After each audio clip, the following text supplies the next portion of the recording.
Hello everyone, Assalamu alaikum. It's me Najni. Welcome back to my channel. আজকের পর্বে থাকছে green chilli sauce. ঘরে থাকা উপকরণ দিয়ে খুব সহজে আমরা রেস্টুরেন্টের মতোই গ্রিন চিলি সস ঘরে তৈরি করে নিতে পারি। কোনো ঝামেলা ছাড়াই আমরা গ্রিন চিলি সস ঘরেই তৈরি করতে পারি। ভিডিও শুরু করার আগে যারা আমার চ্যানেলটি সাবস্ক্রাইব করেনি তারা প্লিজ আমার চ্যানেলটি সাবস্ক্রাইব করে পাশে থাকা বেল আইকনটি অন করে দিবেন। তো চলুন কথা না বাড়িয়ে ভিডিওটি শুরু করি। গ্রিন চিলি সসের জন্য এখানে ধনে পাতা নিয়ে নিয়েছি, পুদিনা পাতা নিয়ে নিয়েছি। আপনারা যতটুকু পরিমাণ বানাবেন ততটুকু বুঝে নেবেন, কিন্তু ধনে পাতার অর্ধেক পুদিনা পাতা নেবেন, এতে করে আপনার সসটা কালো হয়ে যাবে না। এখানে রসুনের কোয়া নিয়ে নিয়েছি, আদা নিয়ে নিয়েছি, লেবু নিয়ে নিয়েছি আর একটা কাঁচামরিচ নিয়ে নিয়েছি। আমি এখন লেবুটাকে সব কিছু ব্লেন্ডারে জারে নিয়ে নিয়েছি। লেবুর রসটাও দিয়ে দিচ্ছি। এখানে 1 চা চামচের মতো লেবুর রস আছে।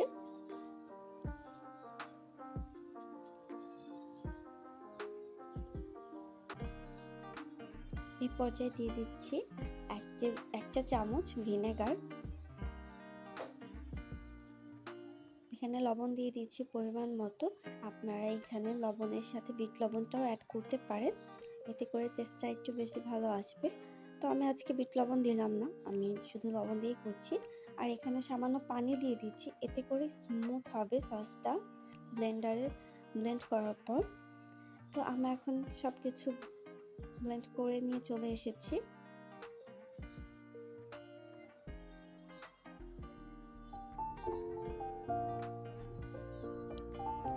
আমার সস তৈরি হয়ে গেছে। এখন আপনাদেরকে এটা সার্ভ করে দেখাচ্ছি।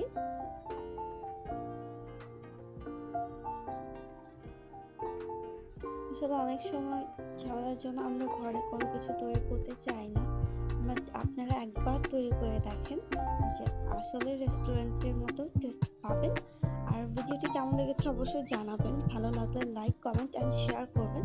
যারা ফেসবুক থেকে দেখছেন তারা আমার পেজটি লাইক, ফলো দিয়ে পাশে থাকবেন। যারা ইউটিউব থেকে দেখছেন তারা আমার চ্যানেলটি সাবস্ক্রাইব করে পাশে থাকা বেল আইকনটি অন করে দিবেন।